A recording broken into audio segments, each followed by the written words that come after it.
Assalamualaikum warahmatullahi wabarakatuh. Ila hadrati sayyidina wa habibina wa syafi'ina Muhammadin sallallahu alaihi wasallam, wa ila arwahi abaihi wa ikhwanihi minal anbiya'i wal mursalin, salawatullahi wa salamuhu alaihi wa alaihim ajma'in, wa ala ali kulli wa sahabati wal qarabati wa tabi'in wa tabi'it tabi'in bi ihsanin ila yaumiddin, wa ila arwahi walidina wa muallimina wa zawil huquqi alaina ajma'in. Bisiril Fatihah.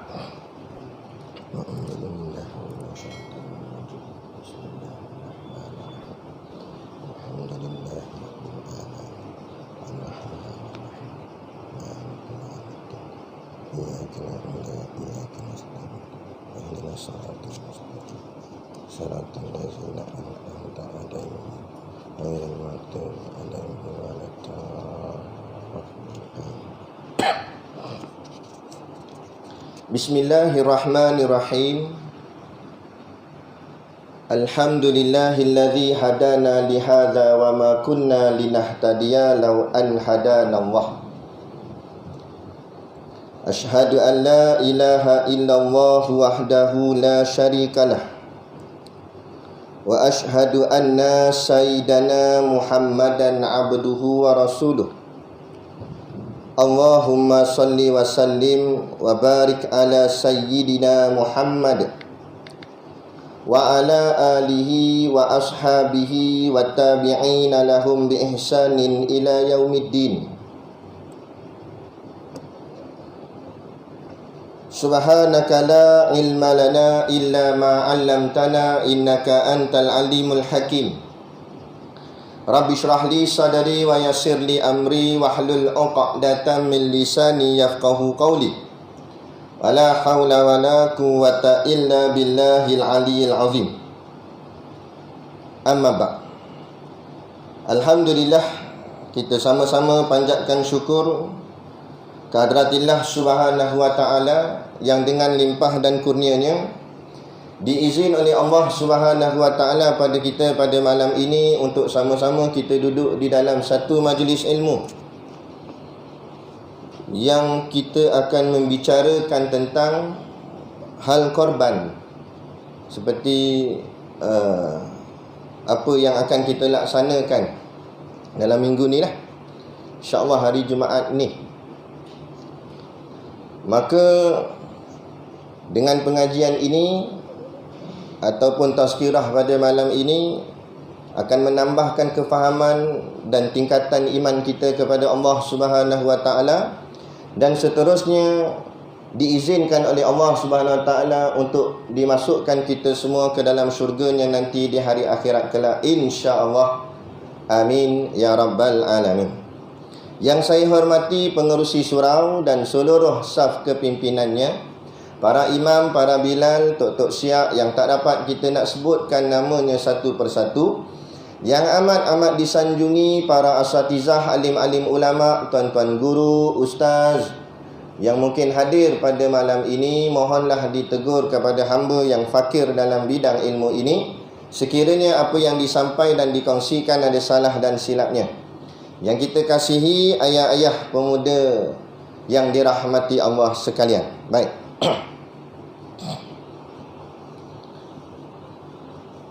Jadi tajuk kita iaitu tentang korban. Dalam satu firman Allah Subhanahu wa ta'ala yang kita selalu tahu surah ni ataupun ayat ni, seperti mana Allah sebut dalam suratul Kautsar. Al-Kautsar tu nama bagi sebuah sungai di syurga. Jadi suratul Kautsar ada 3 ayat. Ayat yang pertama Allah sebut inna a'tainakal kautsar, sesungguhnya kami telah mengurniakan kepadamu wahai Muhammad kebaikan yang banyak di dunia dan di akhirat. Kemudian ayat yang kedua Allah sebut fasalli li rabbika wanhar, Oleh itu, kerjakanlah solat kerana Tuhanmu semata-mata dan sembelihlah korban sebagai bersyukur. Kemudian ayat yang ketiga Allah kata, inna syani'aka huwal abtar. Sesungguhnya orang yang bencikan engkau, dialah yang terputus dari mendapat sebarang perkara yang diingininya. Walaupun surah ni pendek dan ayatnya pun pendek, tapi inilah surah yang menjadi dalil turunnya pensyariatan akan ibadah korban. Daripada ayat inilah maka disyariatkan ibadah korban kepada kita umat Islam. Maka dan ada pun ibadah korban itu bukanlah wajib, tapi atas perintah sunat. Tapi sunatnya berat menghampiri wajib. Maknanya kalau tidak membebankan akan umat Islam, nescayalah diwajibkan akan perintah ibadah korban. Tapi takut jadi beban, maka disunatkan. Maka makna kata ibadah korban ni sangat-sangat digalak-galakkan, sangat-sangat dituntut. Kerana penuh hikmah di dalam ibadah korban tu sendiri. Kita akan tengok sekejap lagi lah. Jadi korban asal perkataan dia ada banyaklah ulama membahaskannya. Antaranya ulama sebut korban berasal daripada perkataan qaribun, yang maknanya qarib. Iaitu yakni macam bahasa Melayu kita sebut tak? Kita sebut kawan karib. Karib tu bukan bahasa Melayu asalnya. Karib tu bahasa Arab. Itu dengan sebutan qarib. Qarib tu maknanya rapat. Lepas tu macam dalam soal kawan pun kita, kalau kawan tu ramai, tapi kawan karib tak ramai. Kawan karib ni maknanya bukan setakat kawan, malah rapat. Rapat ni rapat yang makna rapat ialah dia kenal sungguh kawan dia tu. Dia tahu kawan dia tak suka apa, dia tahu kawan dia suka makan apa. Habis dia tahu, tu panggil karib. Jadi korban ni asal kataannya qarib, iaitu rapat. Apa yang rapat? Seseorang hamba rapat dengan Tuhannya. Dia mendekatkan dirinya kepada Allah Subhanahu wa taala. Jadi bila dia rapat dengan Allah, dia tahu apa yang Allah suka, apa yang Allah tak suka. Maka dia buat apa yang Allah suka dan dia tinggal apa yang Allah tidak suka. Itu baru namanya seseorang yang qarib kepada Allah. Seperti mana Allah sebut dalam Quran, wa idza sa'alaka ibadi anni fa inni qarib. Dan apabila hamba-hambaku bertanya kepadamu mengenai aku, maka beritahu kepada mereka, sesungguhnya aku sangat rapat kepada mereka. Allah sangat dekat dengan kita. Tapi masalah kita pada hari ini, kitalah yang jauh kepada Allah Subhanahu wa taala. Sedangkan Allah terlebih hampir kepada kita, lebih daripada ruh dan jasad kita sendiri. Jadi korban ni memanglah perintah daripada Allah dan suruhan galakan daripada baginda kita Nabi Muhammad sallallahu alaihi wasallam. Tapi kalau kita susuri dia punya sirah, sejarahnya, korban ni ada perkaitannya dengan dua kisah. Pertama, kisah tentang Nabi Ibrahim dan juga Nabi Ismail yang kita akan cerita sekejap lagi. Kemudiannya kaitannya juga dengan kisah Habil dan Qabil, yakni anak kepada Nabi Adam alaihi salam. Kita pergi ke bahagian Nabi Ibrahim. Nabi Ibrahim pada asalnya sudah lama bernikah dengan isterinya yang pertama, tetapi tidak beroleh anak.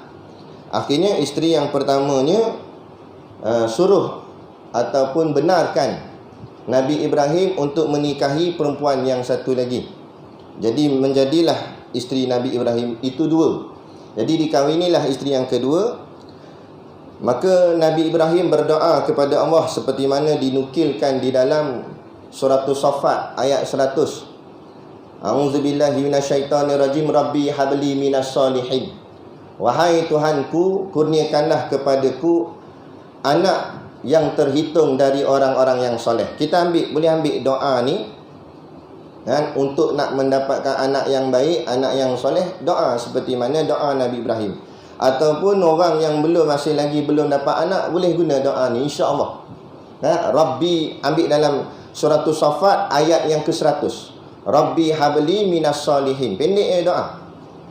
Wahai Tuhanku, kurniakanlah kepadaku anak yang terdiri daripada kalangan orang-orang yang soleh. Nak anak, semua nak anak. Kafir pun nak anak, betul tak? Acau nak anak, mutusami nak anak. Jadi kalau kita sekadar minta anak, baru setara dengan kafir. Jadi apa beza kita umat Islam dengan yang bukan Islam? Jadi kita orang Islam memang nak anak, tapi anak yang soleh. Kafir dia tak bicara tentang soleh, dia nak anak saja. Kita tak, kita nak anak yang soleh. Jadi menjadi dalil di situ juga kepada sesiapa yang tidak beroleh anak, jangan duka cita dan jangan mencemoh atau jangan mengeluh. Kerana boleh jadi Allah tak kurniakan anak kerana takut-takut anak yang dilahirkan tak soleh. Bila tak soleh, beban kita, susah kita. Nah, anak tak sembahyang, payah. Tara hantar tahfiz pun payah. Kami sekarang sekolah Ustaz Siddiq ni, saya bantu beliau. Jadi saya jaga bahagian tahfiz. Jadi masa PKP 3 bulan kan, sekolah stop lah, semua pakai hantar balik lah.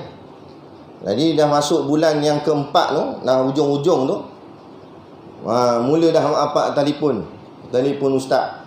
Assalamualaikum ustaz. Waalaikumsalam. Bila sekolah nak buka ustaz? Kita kata mana kita nak tahu, tunggu kerajaan umum lah. Kita bukan boleh pandai-pandai buka, nanti kita pula yang kena.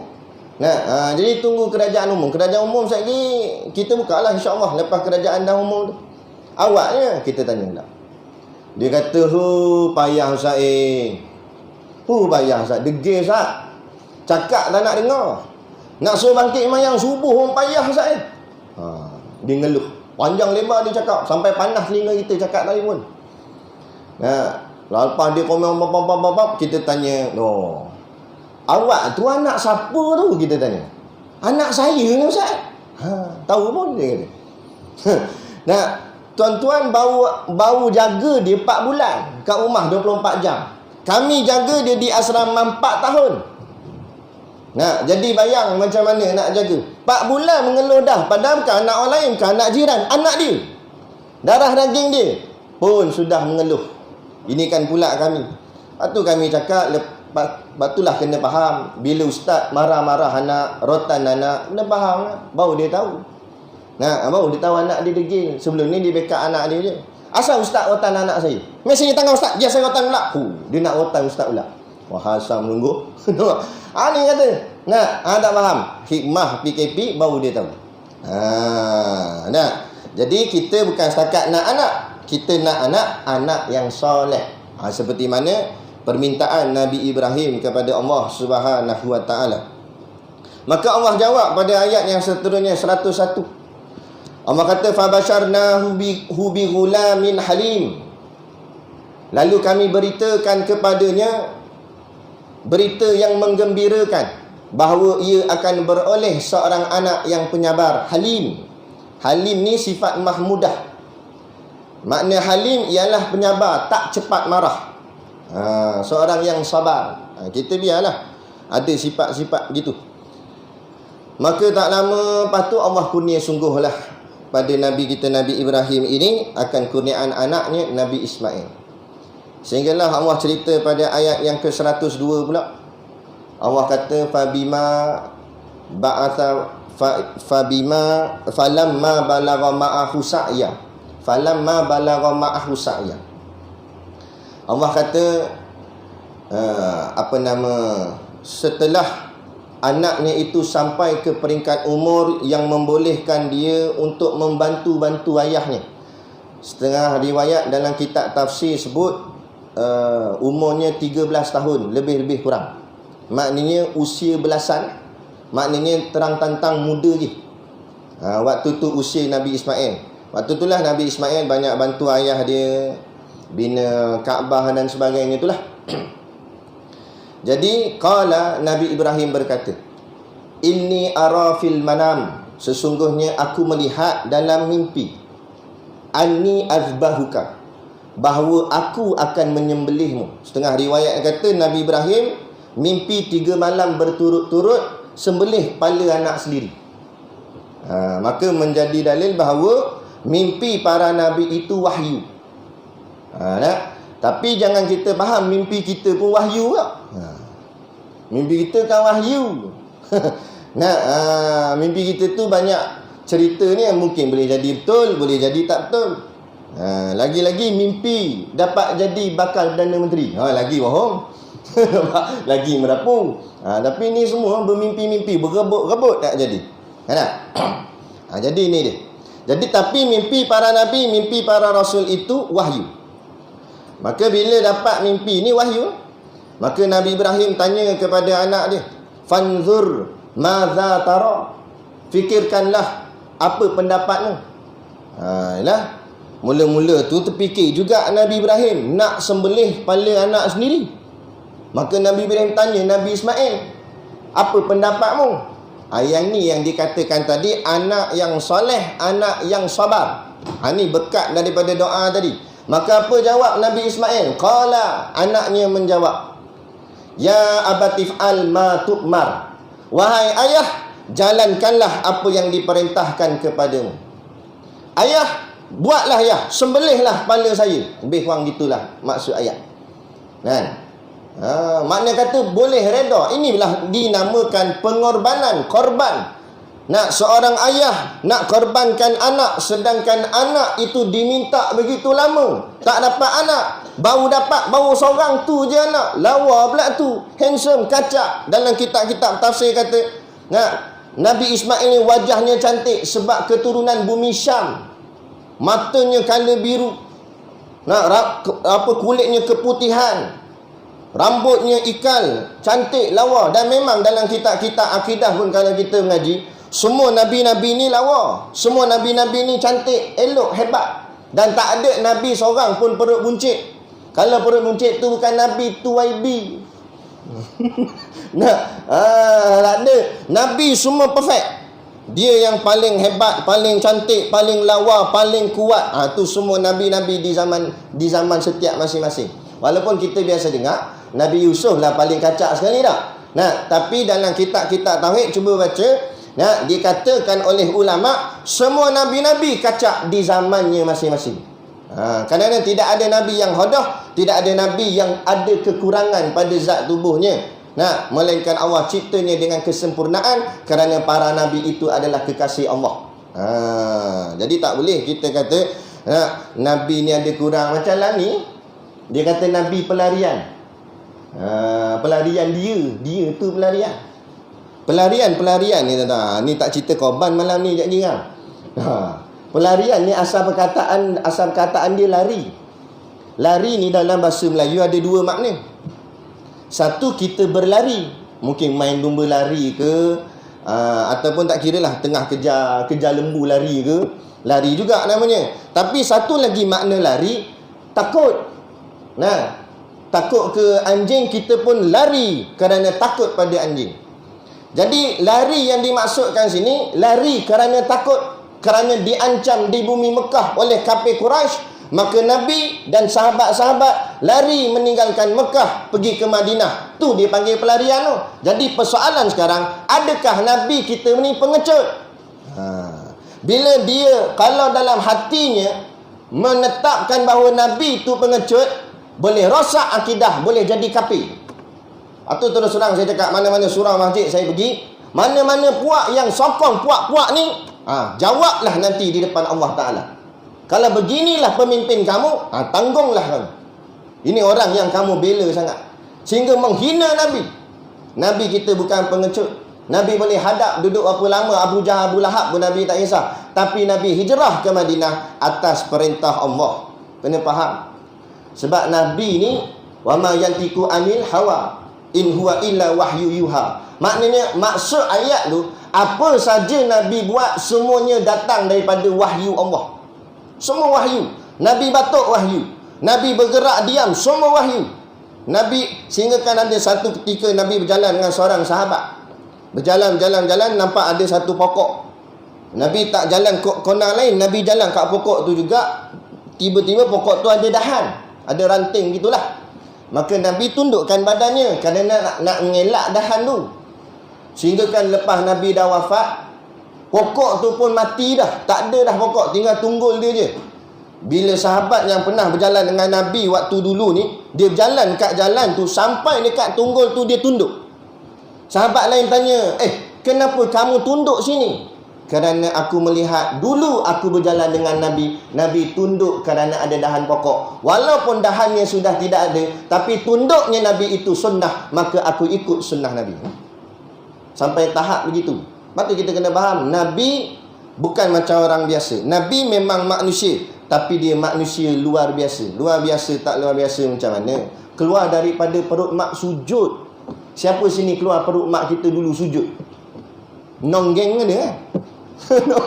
Nak sujud, nak sebut Allahu Akbaru kabira walhamdulillahi kathira, setengah riwayat. Boleh cakap dah tu. Baca dalam kitab Kifayatul Muhtaj, 10 bayi yang berkata-kata semasa kecil, semasa bayi. Salah seorangnya Muhammad Rasulullah. Nabi kita Nabi Muhammad bercakap semasa kecil.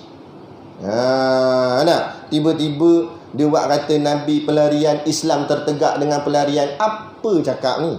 Nak membela kafir sangat sampai habis menghina Nabi. Dulu seorang cakap kalau aku jadi Tuhan, seorang lagi pula kata apa nama, Nabi pun mungkir janji. Macam-macam lah, pelik-pelik. Inilah bila jauh daripada rahmat Allah. Lepas tu kadang-kadang kita bersyukur juga dia belah tu. Kalau duduk dalam kita buat jadi fitnah. Tapi Allah nak tunjuk, keluar daripada perjuangan Islam, Allah hinakan segala-galanya yang ada pada dia. Lepas tu kita jaga-jaga. Bila Allah dah beri hidayah duduk di dalam perjuangan Islam, istiqamah. Kita tinggalkan, tak payah kata perjuangan Islam lah. Kalau kita dah istiqamah surah Masjid, tiba-tiba kita tinggalkan surah Masjid, tengok jadi apa? Hidup jadi kelang kabut, jadi tak semena-mena. Tengok bukan jadi istiqamah surah Masjid dah, istiqamah karaoke. Suatu jaga-jaga. Allah boleh membolak-balikkan hati. Sebab tu kita minta selalu kepada Allah, balikkan hati kita kepada jalannya. Qanah mana tadi? Mana tadi? Nabi Ibrahim tadi. Mimpi. Nabi Ibrahim mimpi. Lebih kurang setengah riwayat kata 3 hari berturut-turut. Anni asbahuka, kata Nabi Ibrahim, aku bermimpi aku menyembelihmu. Maka kata jawab anak dia, jalankanlah wahai ayah, astajiduni insyaallahu minas sabirin.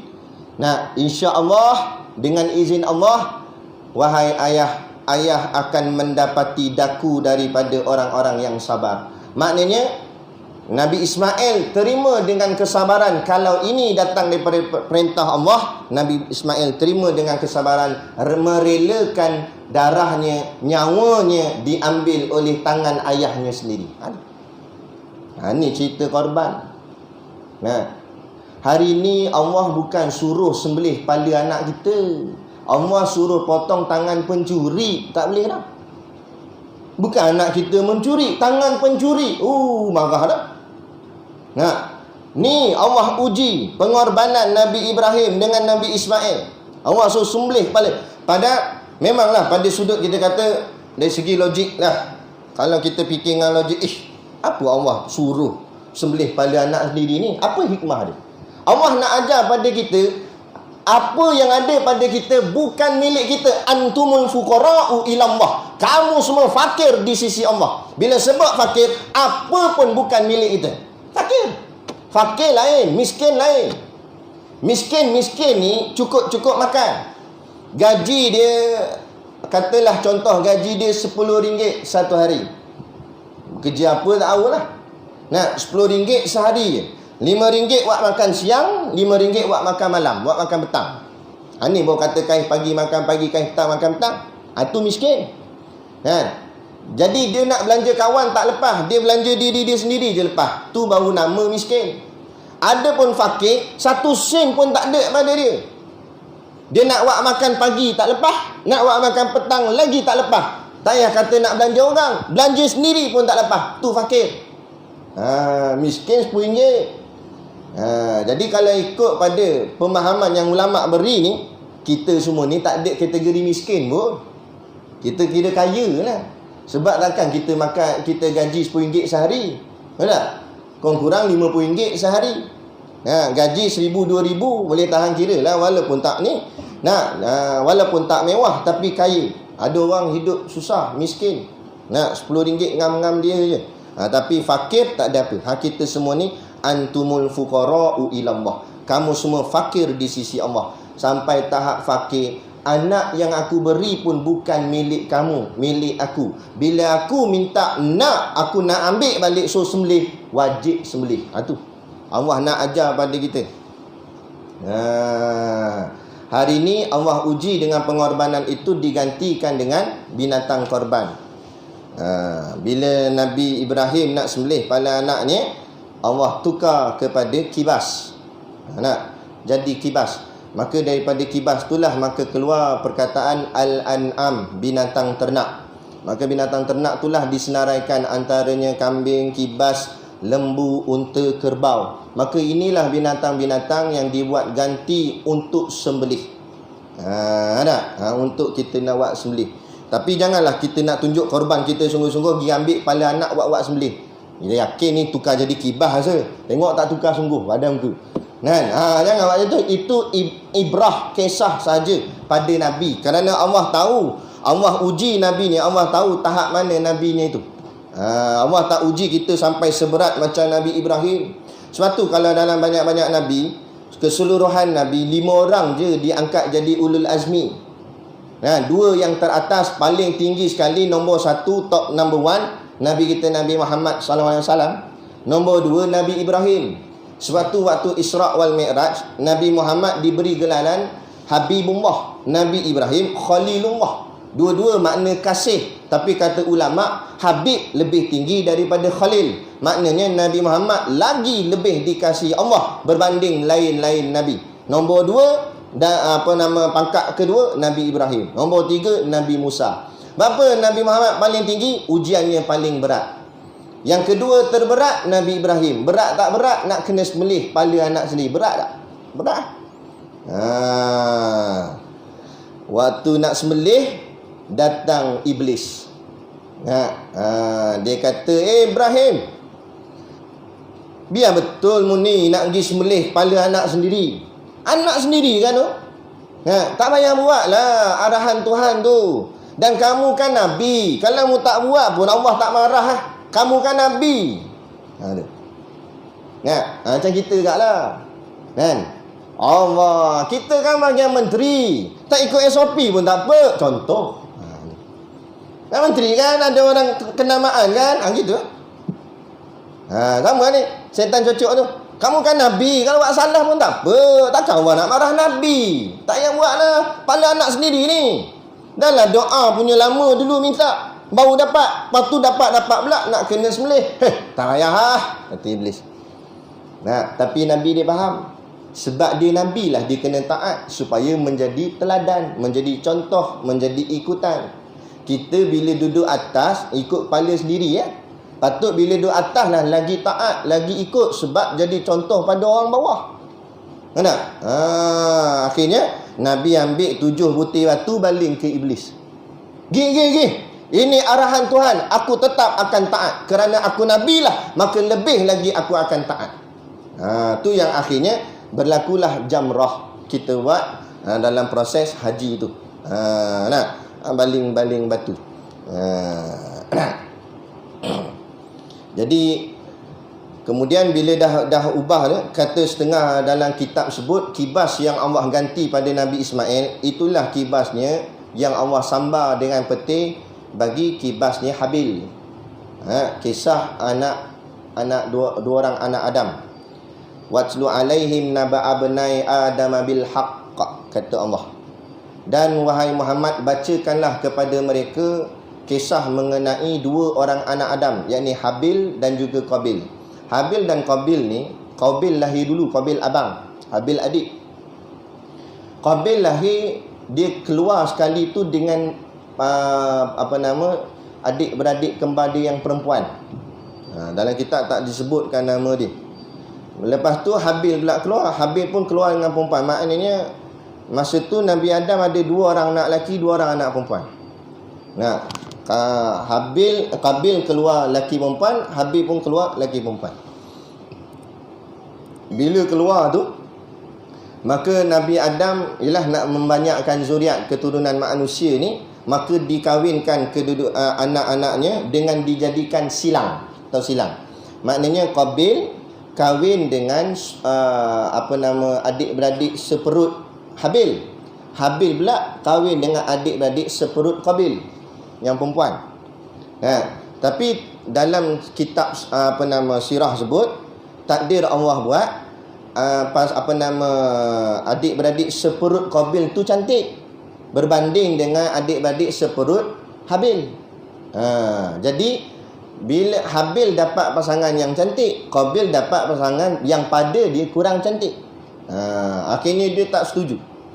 Dia kata, aku abang, aku lagi tua, dan dia ni pula adik-beradik seperut aku, maka aku lebih layak menikahi dia. Bukan hang. Hang ambil tu lah. Nah, adik-beradik seperut hang sendiri. Akhirnya Nabi Adam pun dapat perintah daripada Allah. Allah suruh laksanakan korban. Daripada korban tu Allah akan pilih, maka siapa yang terpilih korbannya, maka dialah yang akan kahwin dengan adik-beradik seperut Qabil yang cantik tu. Maka Habil ni kerja dia menternak. Memang kebanyakan nabi-nabi ni zaman dulu kebanyakannya menternak binatang. Jadi menternak ni suatu sunnah kata ulama. Ternak binatang kambing ke apa ke, nak buatlah. Ya. Akhirnya dia ternak kibas, ternak kambing. Yang si Qabil pula dia bercucuk tanam. Kata setengah riwayat gandum, bercucuk tanam. Tapi Qabil ni hati dia busuk. Nah, bila dia kumpulkan tanaman-tanaman yang nak dikorbankan untuk Allah Ta'ala, bila tengah dia kumpul-kumpul tu, bila dia nampak yang elok-elok, yang sedap-sedap, yang cantik-cantik, dia makan. Jadi yang dia tinggalkan yang buruk-buruk je. Ada pula si Habil, dia cari dalam banyak-banyak kibah dia, mana kibah yang paling gemuk, paling besar, paling sehat, paling lawa, paling cantik. Yang tu yang dia bawa. Bila dia bawa idh qarraba qurbanan, ketika mereka berdua melaksanakan persembahan, satu persembahan korban. Sebab tu kata ulama, korban ni juga asal perkataan qarraba yang maksud persembahan. Jadi korban yang kita buat ni nak dipersembahkan kepada Allah. Jadi persembahan yang nak ditunjukkan kepada Allah.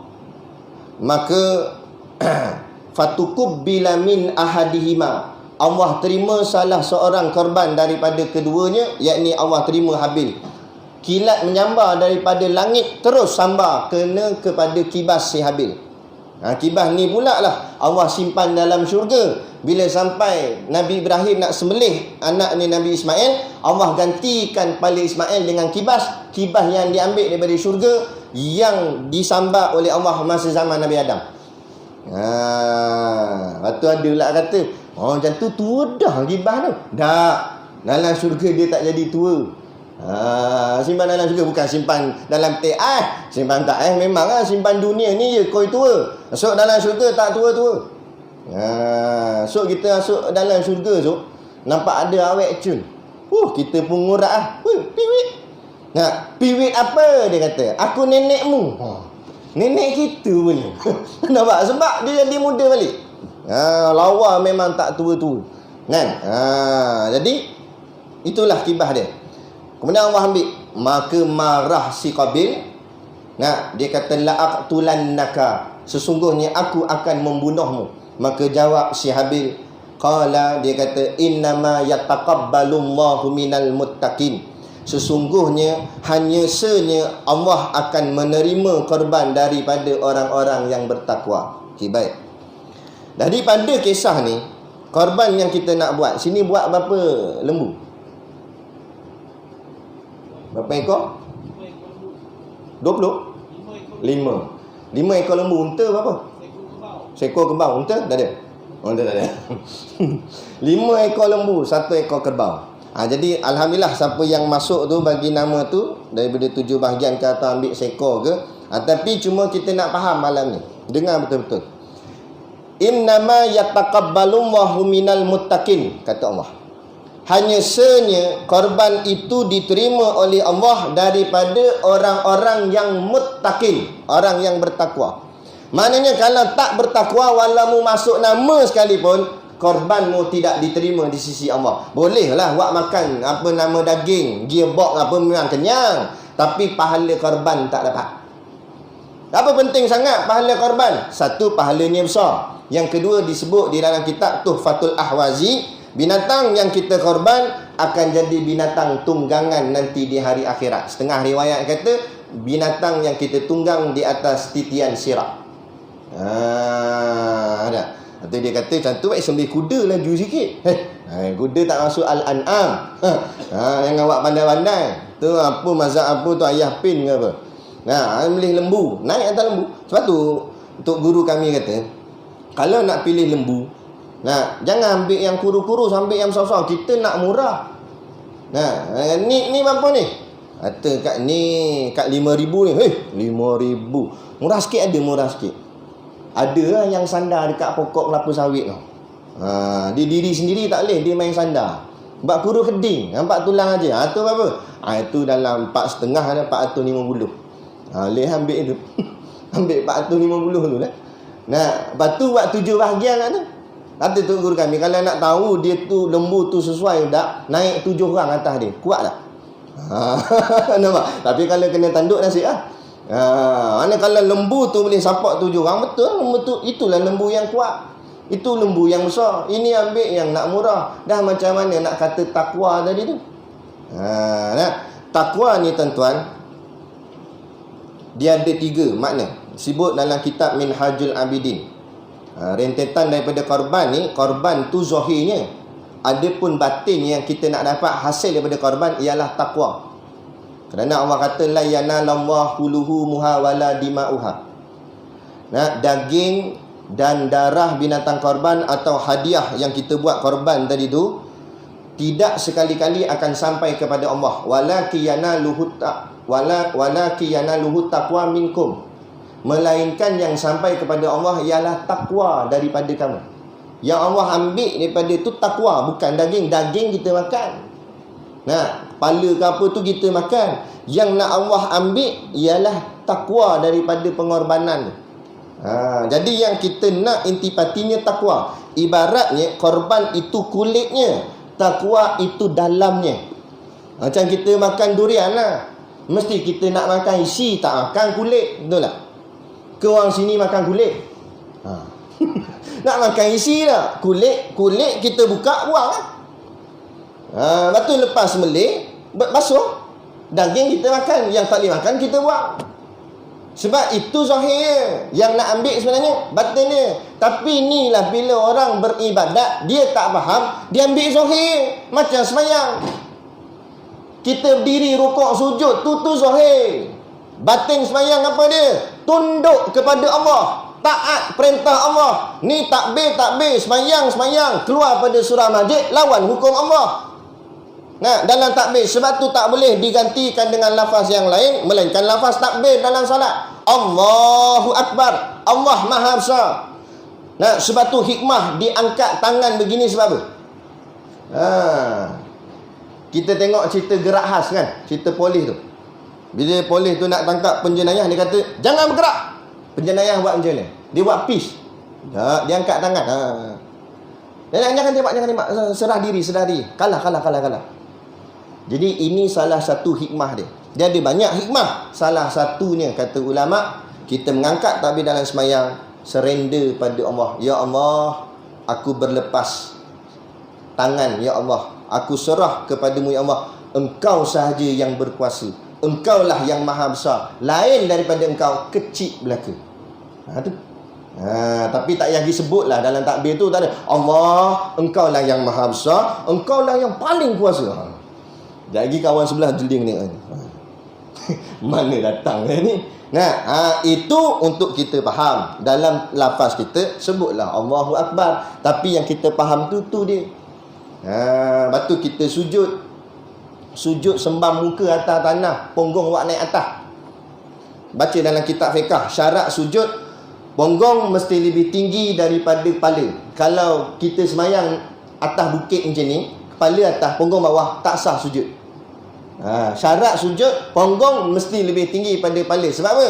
Kerana itulah lambang ubudiyah, lambang kehambaan. Biarlah hang hebat tara mana pun, Menteri Kewangan dan Menteri Sultan Agung, bila musmayang sujud pada Allah, muka tu juga yang akan sembam atas tanah.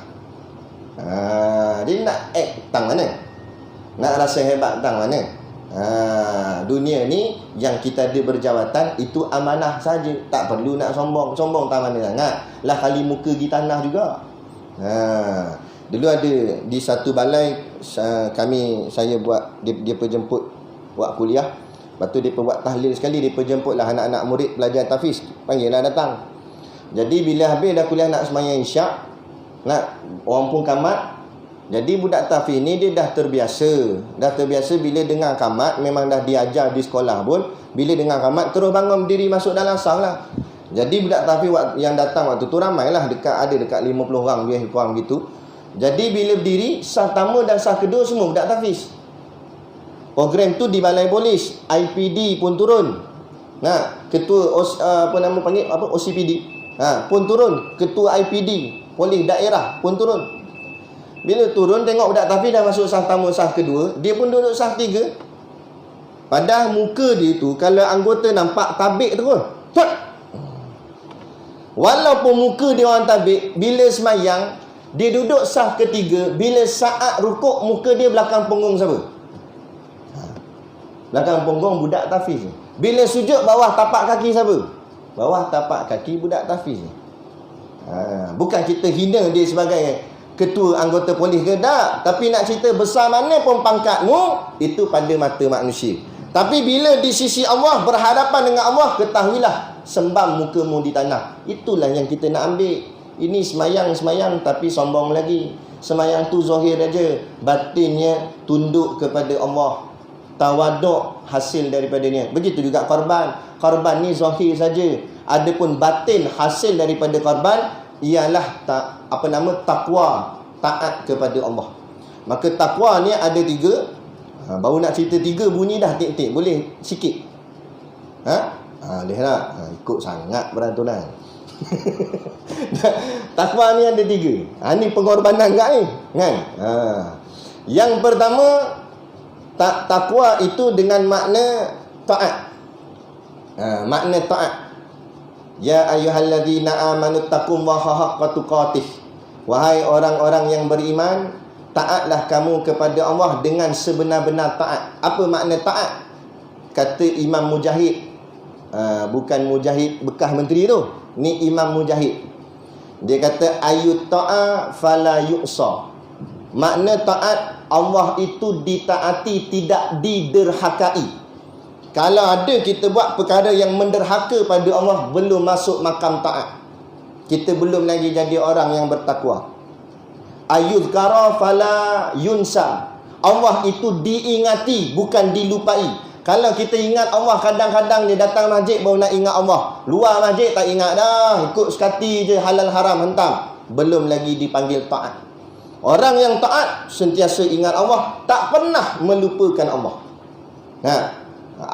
Ayyushkara fala yukfara. Allah itu disyukuri akan nikmatnya, tidak dikufuri. Apa saja yang dia dapat, dia syukur, jaga elok-elok segala kurniaan Allah. Bukan main buat lebih kurang aja, tak.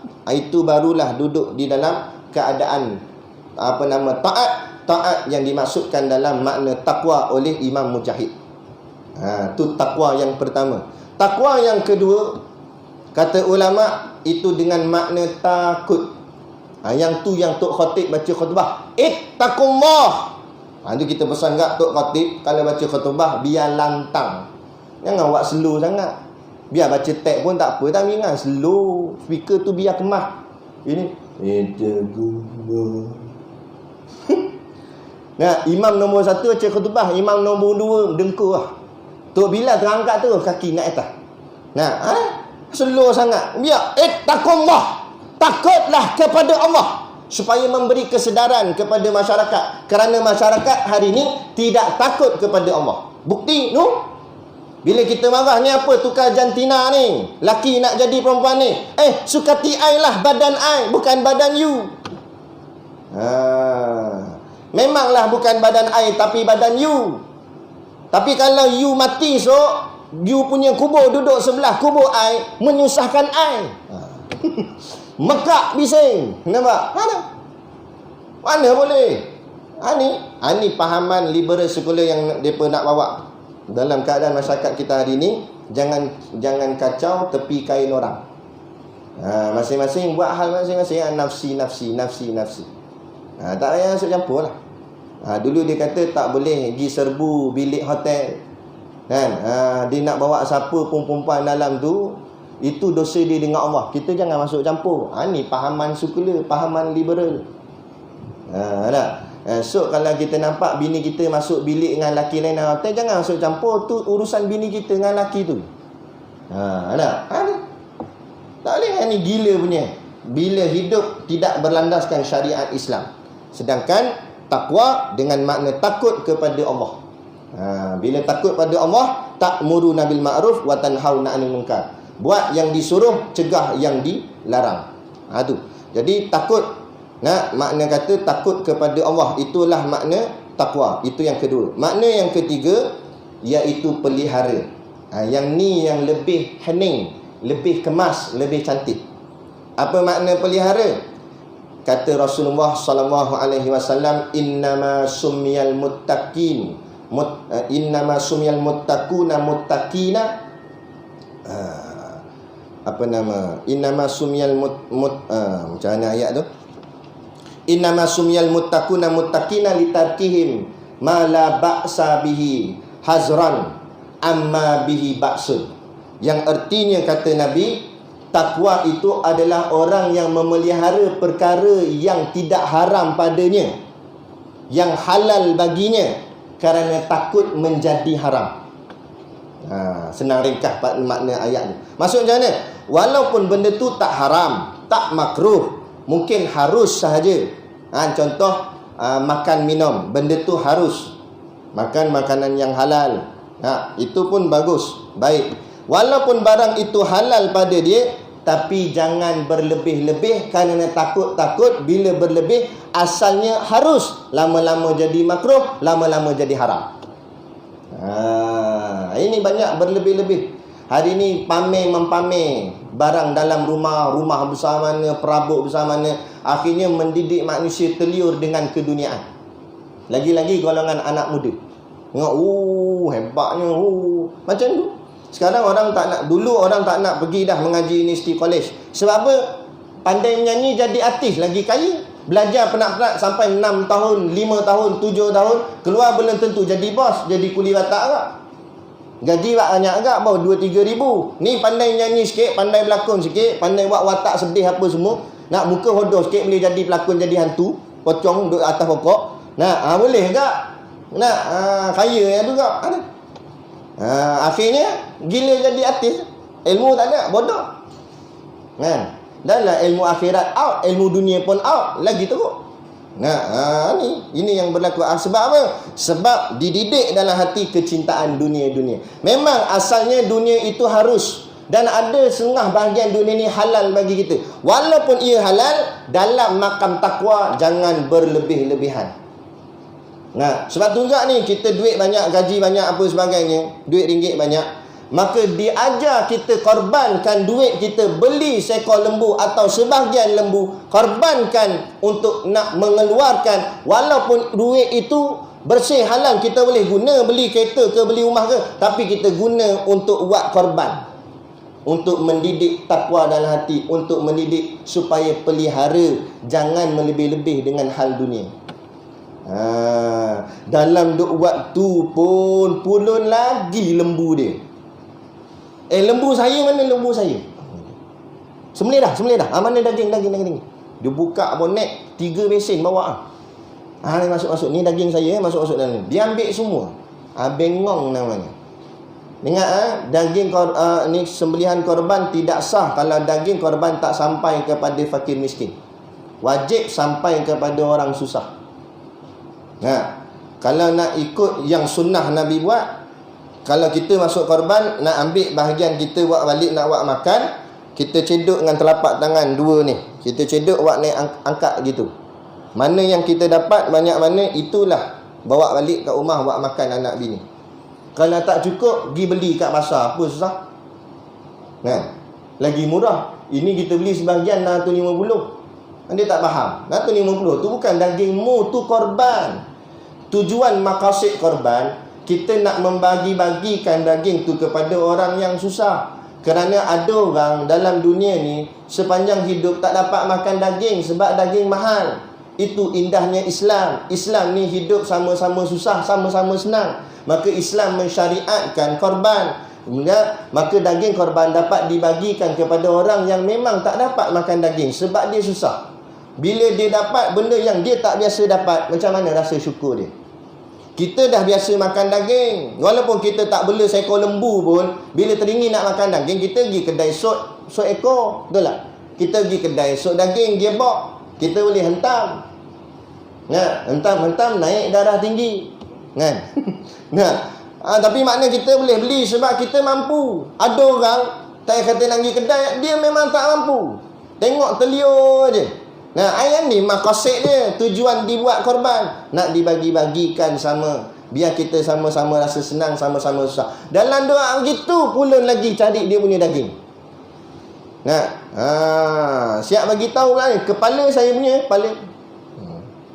Nah, ambil kepala, sarung atas kepala dia, ambil nak bawa balik angkat. Jangan begitu. Nah, kalau kita nak sangat banyak daging, pergi beli pasar lah. Ini korban. Korban ni ibadah. Untuk nak dibagikan kepada orang-orang yang susah. Supaya biar sampai pahala korban kita. Barulah dinamakan korban. Berkorban sungguh-sungguh untuk agama, untuk orang lain, untuk saudara se-Islam yang tak mampu nak makan. Lepas tu ulama, ada orang tanya, mana lebih afdal? Ambil korban di Kemboja ke di tempat sendiri? Kita tengok pada keadaan siapa yang lebih memerlukan. Jangan sebab Kemboja tu murah kita ambil situ. Kita sebab tengok murah. Surau buat kat 700. Kemboja aku dengar 350 Kemboja ada ambil murah. Lepas tu nak korban apa je? Tak dapat pahala gitu. Kalau niat kita, sian orang Kemboja lagi susah tak dapat makan daging, kita buatlah sanalah. Lepas tu ada duit lebih tak, buat sini juga. Sini pun tumbang, sana pun tumbang. Tu lebih baik. Lepas tu bila orang tanya, ustaz, mana lebih afdal ustaz? Masuk korban kat tempat sendiri ke kat tempat orang? Kita cakap jawabnya dua-dua tempat. Sebab makna lebih afdal tu maknanya lebih banyak pahala. Apa yang lebih banyak pahala, itulah dipanggil lebih afdal. Kalau sembelih tempat sendiri dengan sembelih tempat orang, dua-dua boleh pahala. Maka lagi banyak pahala. Tak mampulah ustaz, salah satulah. Bila salah satu, tengok mana tempat yang lebih banyak orang miskin. Kerana tujuan korban ialah untuk orang miskin. Jadi kita tengok, kalau sungguh kat tempat kita ramai sangat orang miskin, dahulukan tempat kita. Contoh, kalau tempat orang banyak sangat orang miskin, pun boleh kita dahulukan tempat orang. Tapi bukan tujuan kerana cari yang murah. Kita tengoklah kan, asal tujuan. Tapi bukanlah maksud saya suruh pergi cari tempat lain. Lagi tahun depan tak ada lembu dah seekor. Asal ustaz, ustaz cakap hari tu suruh sembelih tempat lain, mereka pakat tempat lain semua ustaz. Tak lah begitu. Sebab tu kita kata kalau mampu lebih, buat dua-dua lagi elok. Kan? Sini nak buat makan sama-sama, sahabat-sahabat, rakan-rakan, orang kampung sini, orang taman sini. Yang sana untuk orang susah di sana. Tak apalah, itu lebih baik. Kan? Jadi biar mencapai. Jadi kesimpulan kita pada malam ni, biar kita faham, korban yang kita buat untuk mencapai takwa kepada Allah. Kalau tak dapat tiga-tiga takwa tadi, paling tidak dapat satu pun jadi. Kita ulang balik, takwa dengan makna taat, takut dengan pelihara. Yang terbaiknya tiga-tiga kita dapat sekali. Tapi kalau tak dapat ketiga-tiga pun, biarlah salah satu melekat di hati. Tak boleh takut, biar ada pelihara. Tak boleh pelihara, biar boleh taat. Jadi dengan ada ni, barulah korban itu menjadi sangat-sangat bermakna kepada kita dan besar ganjarannya nanti di hari akhirat. Tapi kalau kita memandang ibadah korban ni sebagai satu tradisi, gitu-gitu saja, main bayar sebab ada duit bayarlah, 650 bayarlah, 700, walau macam tu saja, tak ada nilai apa-apa di sisi Allah. Ibarat buka kulit durian, isi tak ada. Dapat kulit je lah. Dapat luaran je lah, dapat zahir je lah. Macam kita sebut tadi lah, banyak orang semayang. Tapi Allah masukkan juga dalam neraka. Fawailul lil musallin, neraka wail bagi orang yang semayang. Sebab dia semayang saja, tidak dengan ruhnya, tidak dengan batinnya, tidak dengan isi semayangnya, hanya zahir semayang saja. Jadi kita tak nak macam tu. Jadi kita betulkan balik kehidupan kita. Apa yang kita buat biar mendapat kedua-duanya, zahir dan juga batinnya. Zahirnya kita tumbang lembu, batinnya mendidik hati kita menjadi takwa kepada Allah, takut, taat dan juga pelihara dalam urusan agama kita dengan Allah Subhanahu Wa Taala. Jadi sekadar tu dulu pada malam ini yang dapat kita kongsikan. Moga-moga menjadi kefahaman kepada kita bersama dan dapat kita laksanakan ibadah kita dengan sebaik-baik yang mungkin, insya-Allah. Jadi sekadar tu, wabillahi taufik wal hidayah. Wassalamualaikum warahmatullahi wabarakatuh. A'udzu billahi minasyaitonir rajim. Bismillahirrahmanirrahim. Alhamdulillahirabbil alamin. Wassalatu wassalamu ala asyrafil anbiya'i wal mursalin sayyidina Muhammad wa ala alihi wa sahbihi ajmain.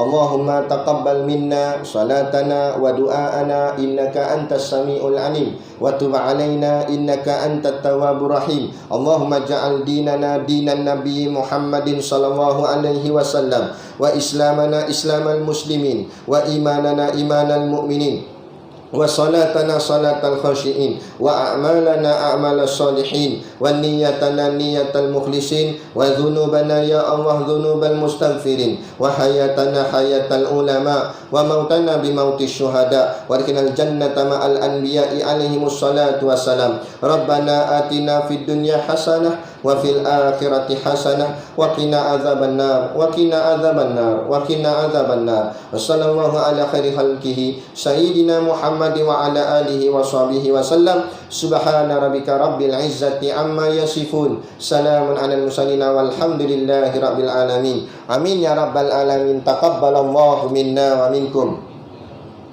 Takbir.